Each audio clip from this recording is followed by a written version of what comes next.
Hello friends, एक बार फिर आप सबका हार्दिक स्वागत है मेरे यूट्यूब की क्लासेस में। आज हम लोग क्लास 9 का फिजिक्स का पार्ट को कवर करेंगे। जो हम लोग का चैप्टर का नाम है, क्या नाम है? Force and law of motion. Force and law of motion को क्या करेंगे, अच्छे से देखा जाएगा, पढ़ा जाएगा क्या होता है फोर्स, क्या होती है लॉ ऑफ मोशंस। जितने आज हो पाएंगे हम लोग को वो सब सारी चीज़ क्या करेंगे, कवर करेंगे। जैसे आप लोग जान ही रहे हो कि फोर्स को हम हिंदी में क्या कहते हैं, बल कहा जाता है। और ये हमारे क्या थे, कई सारे साइंटिस्ट लोग क्या किए थे मिलके इसके बारे में खोज किए थे। जैसे आप लोग गैलीलियो सुने होंगे, अरिस्टोटल सुने होंगे, और फिर न्यूटन सुने होंगे। तो सबसे ज़्यादा बेस्ट जो होता है, बेस्ट जो डिफिनेशन किसका, फोर्स फोर्स का बेस्ट जो डिफिनेशन हमारे न्यूटन ने दिए थे। तो न्यूटन ने क्या दिया था हमारा डिफिनेशन फोर्स का? फोर्स को हम लोग हिंदी में क्या कहते हैं, बल कहते हैं।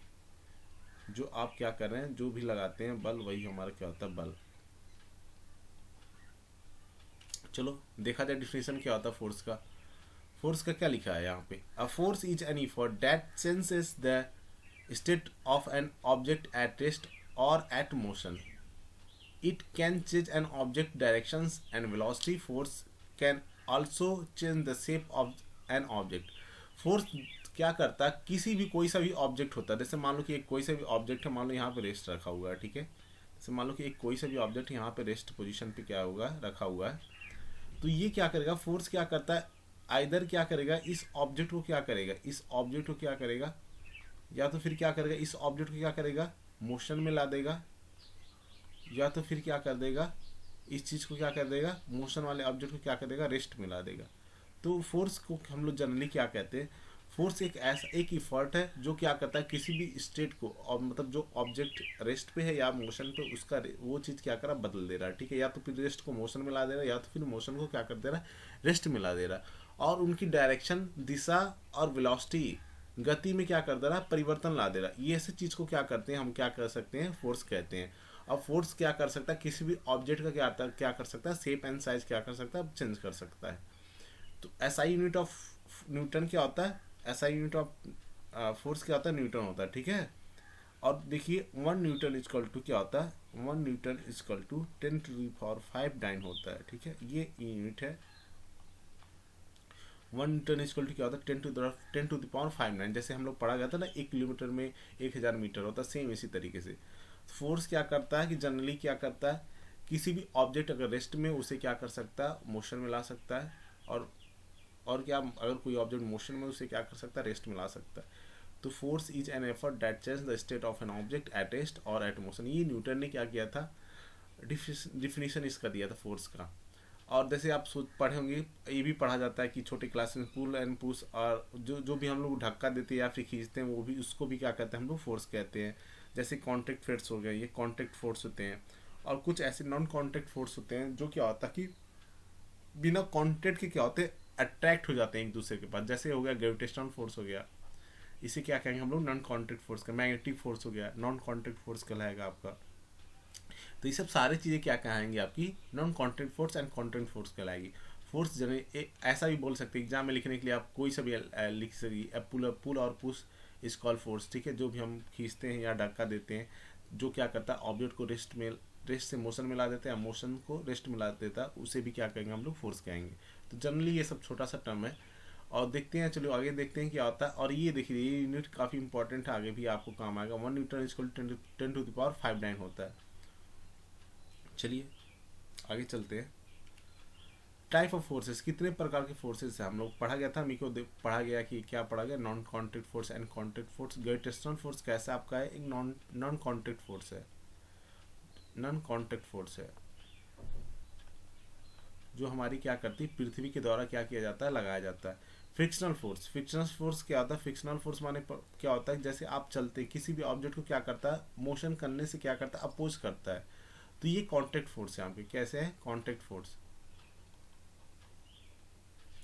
जैसे मान लें कि कोई भी ऑब्जेक्ट क्या कर रहा है, इधर मोशन कर रहा है, ठीक है। जिस डायरेक्शन में मोशन करेगा, मान लो ये ऑब्जेक्ट है, इस डायरेक्शन में क्या कर रहा है, मोशन कर रहा है। तो जो फ्रिक्शन आपका लगेगा, फ्रिक्शन क्या होता है, जस्ट मोशन के ऑपोजिट डायरेक्शन में क्या होता है, फ्रिक्शन लगता है। फ्रिक्शन क्या करता है, जस्ट क्या होता है कि मोशन के जिस तरफ ऑब्जेक्ट मोशन करेगा, उसके जस्ट ऑपोजिट में क्या लगेगा, आपका फ्रिक्शन लगता है। तो friction are generally that forces which opposes the motion of the body. ये फ्रिक्शन फोर्स। और नॉर्मल फोर्स क्या होता है? नॉर्मल फोर्स भी क्या होता है? एक कॉन्टैक्ट फोर्स होता है आपका, ठीक है।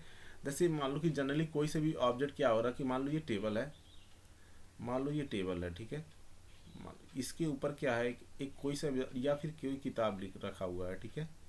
मान लो कोई बुक रखा हुआ है, ठीक है। तो ये क्या होगा कि इस ऑब्जेक्ट, इस टेबल के द्वारा क्या किया, इस किताब पे क्या करें, एक फोर्स लगाया जाएगा, जो क्या होगा, नॉर्मल फोर्स लगेगा अपवर्ड की डायरेक्शन में, ठीक है। जो क्या करेगा, इस ऑब्जेक्ट को क्या करेगा, mg, मतलब जो भी लगेगा इस ऑब्जेक्ट का mg लगेगा ना, मतलब पृथ्वी के द्वारा भी क्या लगता है, ग्रेविटेशनल फोर्स लगता है, जो क्या होता है, mg होता है। तो नॉर्मल फोर्स क्या होगा, एक कॉन्टैक्ट फोर्स है, जो क्या करेगा, इस किताब के वेट को क्या करेगा, बैलेंस करेगा, ठीक है। एन इक्वल क्या हो जाएगा, mg हो जाएगा। तो नॉर्मल फोर्स भी क्या आपका कॉन्टैक्ट है कि कोई सा भी ऑब्जेक्ट अगर रखा हुआ है तो वो क्या होगा, या फिर मूव कर रहा है तो उसके ऊपर क्या होता है, नॉर्मल फोर्स क्या होता है, एक्ट करता है। टेंशन जनरली क्या होता है कि आपके रस्सियों में लगती है, ये भी आपका कॉन्टैक्ट फोर्स है। जैसे मान लो कोई पुली हो गया, ठीक है। जैसे मान लो कोई पुली हो गया, पुली पुली आप लोग देखे होंगे ना। जैसे मान लो कि कोई नल है, ठीक है, ये क्या कह सकते हैं, कुआं कह सकते हैं, ठीक है। कुआं में देखा गया, कुआं में पानी निकालने के लिए क्या करते हैं, जैसे मान लो ये कुआं है, ये कुआं, इसमें क्या होता है, इसे पानी निकालने के लिए क्या करते हैं, हमारे द्वारा क्या किया, एक ऐसा पुली लगाया रहता है, ठीक है। यहाँ से ऐसा एक पुली लगा रहता है जिसके यहाँ से ऊपर से क्या करते हैं हम लोग कि जैसे यहाँ से क्या एक रस्सी क्या होता है, ऐसे जाता है ना यहाँ पे पानी में, और यहाँ पे एक बाल्टी रहती है। तो ये पुली के द्वारा क्या किया जाता है, ये पुली के द्वारा क्या किया जाता है, इस रस्सियों पे क्या किया जाता है, टेंशन लगाया जाता है, ठीक है, जिसे हम लोग टेंशन कहा जाता है। यहाँ पे भी क्या होगा, टेंशन लगेगा। तो जनरली क्या होता है, ये भी कॉन्टैक्ट फोर्स है। और ये क्या होता है कि रस्सियों में ज़्यादातर लगती है। मैग्नेटिक फोर्स आप जान ही रहे हैं, मैग्नेटिक फोर्स क्या होता है, मैग्नेट के द्वारा आपको लगाया जाता है। ये कैसा फोर्स है आपका, नॉन कॉन्टैक्ट फोर्स है। मैग्नेटिक फोर्स कैसा फोर्स है आपका, नॉन कॉन्टैक्ट फोर्स है। तो मैग्नेट के द्वारा लगाया जाता है। ये क्या करता है, अपने तरफ क्या कर सकता है, किसी चीज़ को क्या करता है, मैग्नेटिक चीज़ को क्या करके अट्रैक्ट कर लेगा। तो ऐसे फोर्सेस क्या होते हैं, ये सब जनरल टाइप ऑफ फोर्सेस है, जैसे ग्रेविटेशनल फोर्स है, फ्रिक्शनल फोर्स है, नॉर्मल फोर्स है, टेंशन, मैग्नेटिक फोर्स। ये सब सारे फोर्स क्या आते हैं आपके आपके यूनिवर्स में ही एग्जिस्ट होते हैं। और ये सब सारे फोर्स लगते हैं। तो कुछ ऐसे फोर्सेस है जो कॉन्टैक्ट फोर्स है, कुछ ऐसे फोर्स है जो नॉन कॉन्टैक्ट फोर्स है। कॉन्टैक्ट फोर्स वो होते हैं जो क्या होता है, किसी के टच में रहते हैं। लेकिन नॉन कॉन्टैक्ट फोर्स होते हैं कि ऐसे जो टच नहीं रहते, लेकिन फिर भी क्या होते हैं, दो ऑब्जेक्ट के बीच में क्या होते हैं, फोर्स लगते हैं। जैसे ग्रेविटेशनल फोर्स, कोई से भी ऑब्जेक्ट हम लोग ऊपर फेंक रहे हैं, वो क्या है कि टच में नहीं, लेकिन फिर भी क्या होगा, उस पर फोर्सेस लगे, मैग्नेटिक फोर्स। दो दूर दूर ऑब्जेक्ट है, लेकिन बीच में क्या हो रहा है, उनके बीच में क्या हो रहा है, मैग्नेटिक फोर्स लग रहे हैं। तो ऐसे फोर्स को क्या कहेंगे हम लोग, कॉन्टैक्ट फोर्स कहेंगे। जो मतलब जिसके बीच में क्या होगा कि टच है, और जो हमारा टच नहीं है फिर भी उनके बीच में क्या होता है, अट्रैक्शन लग रही है, उसे क्या कहेंगे हम, नॉन कॉन्टैक्ट फोर्स कहेंगे। आई होप सो आप लोग समझ रहे हैं। तो चलिए फिर चलते हैं। इफेक्ट ऑफ फोर्सेस, फोर्सेस क्या क्या इफेक्ट कर सकते हैं किसी भी ऑब्जेक्ट पे। पहला क्या लिखा गया, फोर्स मूव डिस्टेंस ऑब्जेक्ट, ठीक है। जैसे मान लो कि कोई सा भी ऑब्जेक्ट क्या हुआ है, यहाँ पे रखा हुआ है रेस्ट पे, ये इनिशियली क्या है, ये रेस्ट पे है, लेकिन इस पे क्या किया जा रहा है कि फोर्स लगाया जा रहा है। तो ये ऑब्जेक्ट क्या होगा, रेस्ट है, क्या होगा, मोशन में आ जाएगा। तो ये यही बताया जा रहा है कि ऑब्जेक्ट क्या कर सकता है, किसी भी ऑब्जेक्ट, स्टेशनरी ऑब्जेक्ट को क्या कर सकता है, मोशन में ला सकता है। और दूसरा ये लिखा गया कि force stop object from moving. मान लो कोई ऑब्जेक्ट मोशन कर रहा है, मान लो कोई ऑब्जेक्ट है मोशन कर रहा है, और इसको क्या कर रहा है, फोर्स हम ऑब्जेक्ट इधर से लगाएं तो ये क्या होगा, इसको ये रेस्ट मिला देगा, ठीक है। ये मान लो कि इस डायरेक्शन में मूव कर रहा है, तो इसे हम क्या कर सकते हैं, रेस्ट मिला सकते हैं।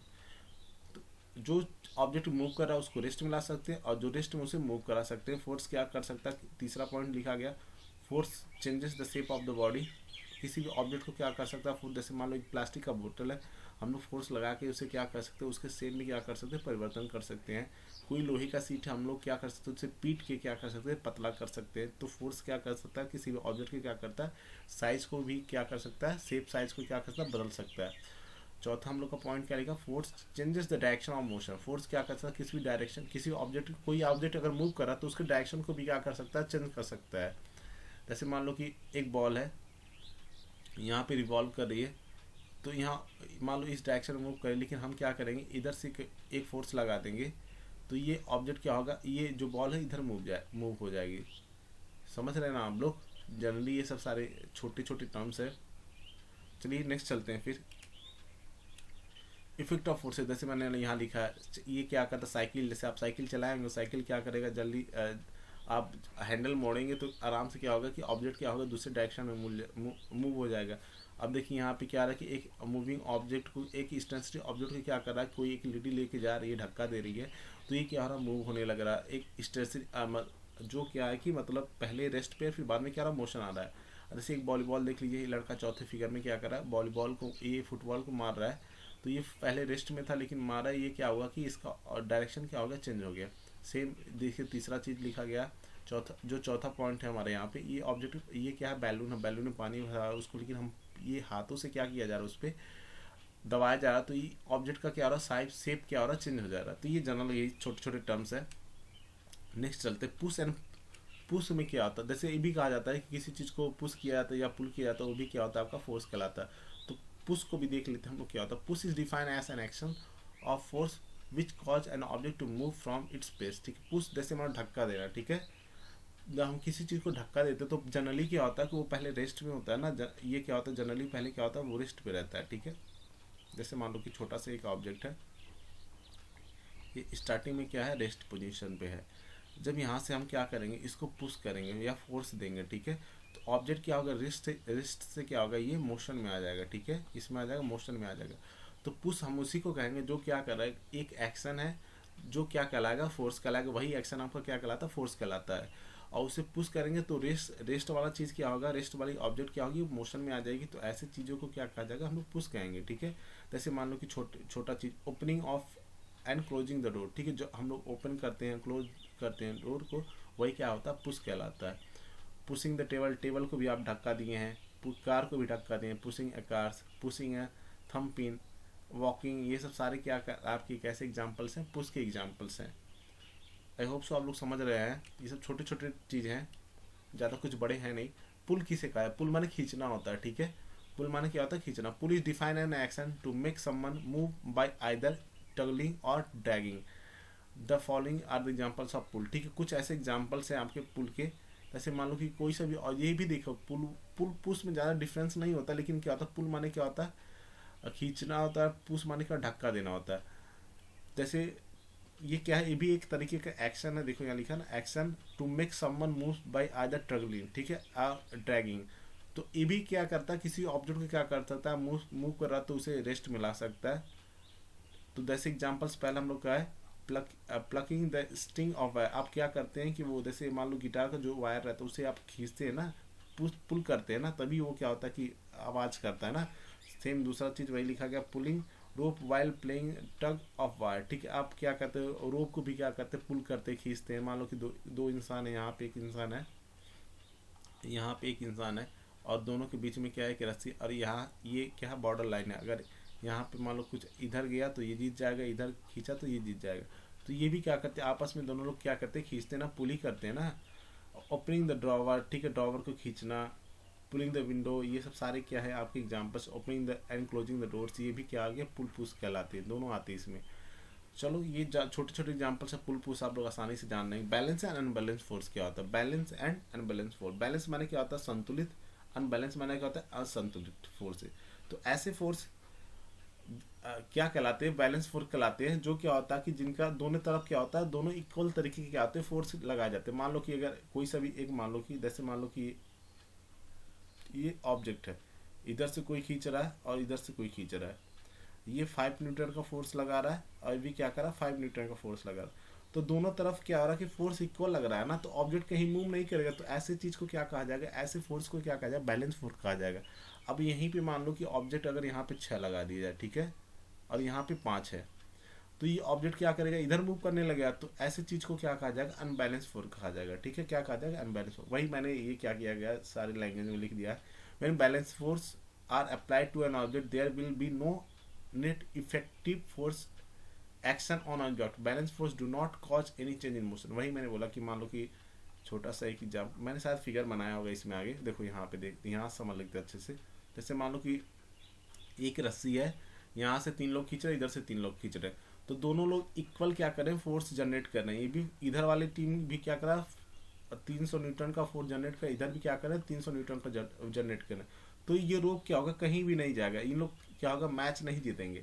लेकिन वैसे ही क्या करेगा, अगर इधर के इंसान लोग क्या करेंगे, 400 न्यूटन का फोर्स लगा देंगे, इधर क्या करेंगे 300 का न्यूटन का फोर्स लगा देंगे, तो ऑब्जेक्ट क्या होगी, इस तरफ क्या होगी, ये पूरी चीज़ क्या होगी, इधर वाली टीम जीत जाएगी ना, रस्सी इधर खिंचा जाएगा ना।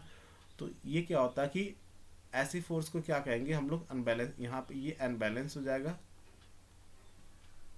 और ये क्या हो जाएगा, बैलेंस फोर्स हो जाएगा। ठीक है, वही मैंने सारे चीज़ क्या किए हैं, इंग्लिश में लिखे हैं। ठीक है, ये सारे मैंने वही लिखा है, balance force and unbalance force क्या होते हैं। आई होप सो आप लोग समझ रहे हैं। अगर आप इस वीडियो को समझ रहे हैं तो अच्छे से ज़्यादा से ज़्यादा अपने दोस्तों में साझा करिए, मेरे चैनल को सब्सक्राइब करिए, मुझे सपोर्ट करिए, और मैं ऐसे कई सारे अच्छे अच्छे वीडियोस की आप सबके लिए बनाता रहूँगा। चलो, इसके बाद क्या लिखा, नेट फोर्स। नेट फोर्स भी काफ़ी इंपॉर्टेंट, जो हम लोग का जो होता है कि जो जितना फोर्स अनबैलेंस में लग रहा है, ठीक है, जो एक्स्ट्रा फोर्सेस लग रहे हैं वही क्या होते हैं, नेट फोर्स होते हैं। इनको हम लोग क्या करते हैं, फिगर के द्वारा समझ लेते हैं। जैसे मान लो कि यहाँ पे देख लीजिए, मैंने ये पहला फिगर बना, यहाँ पे दिख रहा है ना आपको। जैसे मान लो कि इधर देखो, इधर क्या है कि 5 न्यूटन एक F1 लग रहा है, इधर क्या लग रहा है F2 क्या रहा है 5 न्यूटन का लग रहा है, और इस साइड कितना F3 कितना लगा 7 न्यूटन का लग रहा है। तो इस साइड में कितना हो गया, टोटल टोटल फोर्स कितना हो गया इधर में, टोटल फोर्स कितना हो गया इधर, 5 + 5 कितना हो जाएगा, 10 न्यूटन हो गया ना।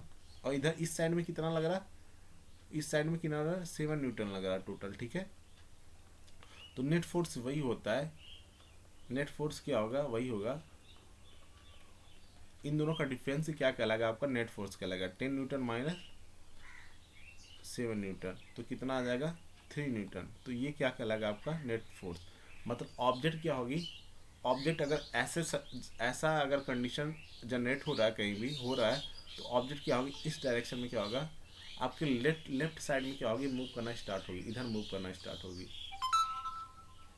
इधर क्या होगा, मूव करना स्टार्ट होगी। और कितना न्यूटन, नेट न्यूटन लगा इसका 3 न्यूटन से क्या होगा, ये ऑब्जेक्ट इस साइड मूव करने लगे। यही मैंने सारी चीज़ इंग्लिश में लिखे, when multiple forces act on a body they can be resolve into one component. सबको क्या करेंगे, एक कंपोनेंट में क्या करेंगे, रिजॉल्व कर लेंगे। जितने देखो, एक कंपोनेंट हो गया, 2 कंपोनेंट हो गया, या तीसरा कंपोनेंट हो गया, तो तीनों को क्या किया गया है, एक कंपोनेंट में क्या किया गया, हम लोग रिजॉल्व कर लिया गया, सॉल्व कर लिया गया।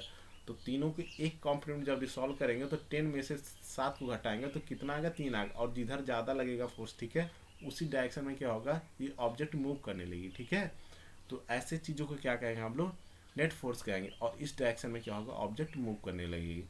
बहुत ईजी है, साइंस को समझना बहुत ईजी है, बस आप अच्छे तरीके से समझ रहे हैं। ये सब सारे चीज़ आप अपने लैंग्वेज में लिख लेंगे, जितना सारा ये स्लाइड पे लिखा गया ना, सब अपने लैंग्वेज में लिख सकते हैं। बस आपको क्या करना, धैर्य से समझना है, सब वीडियो को अच्छे से तरीके देखना है, तो आप जरूर लिख लेंगे। सबसे बड़ी जरूरत है आपको समझना, याद करना कुछ नहीं है। साइंस बस याद करेंगे तो याद करते ही रह जाएंगे जिंदगी भर।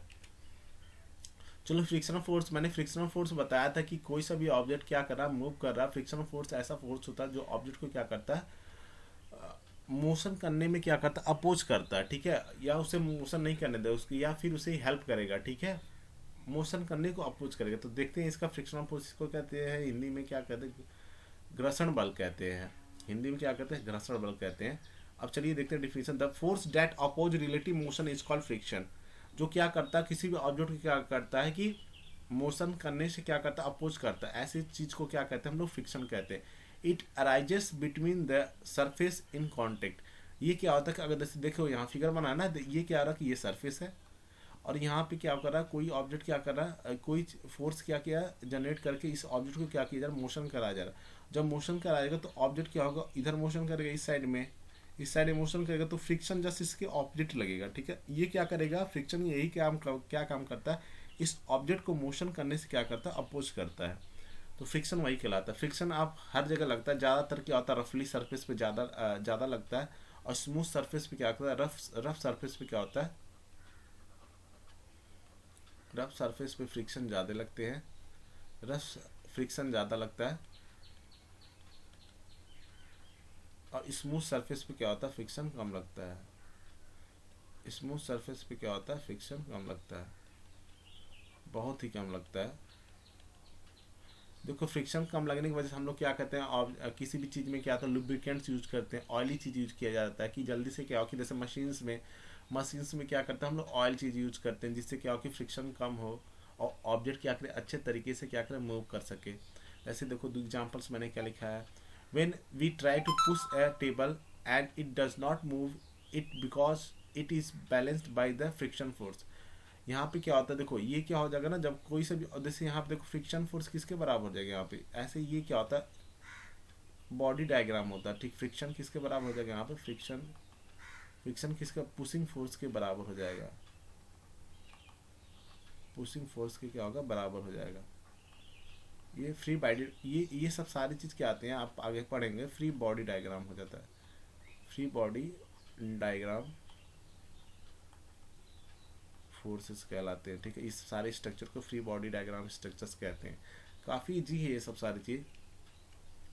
चलो आज के लिए बस इतना रखते हैं। अगले वीडियो में हम लोग क्या कर सकते हैं, लॉ ऑफ मोशन को क्या करेंगे, सारी चीज़ पढ़ेंगे। What is law of motion, अब मोशन क्या होता है, first law of motion, second law of motion, third law of motion, ठीक है। इसको भी क्या करेंगे हम लोग देखेंगे, न्यूटन्स ने कैसे कैसे बताया था, फर्स्ट लॉ ऑफ मोशन क्या होता है, सेकंड लॉ ऑफ मोशन क्या होते हैं, ये सब सारे भी क्या करेंगे हम लोग देखेंगे।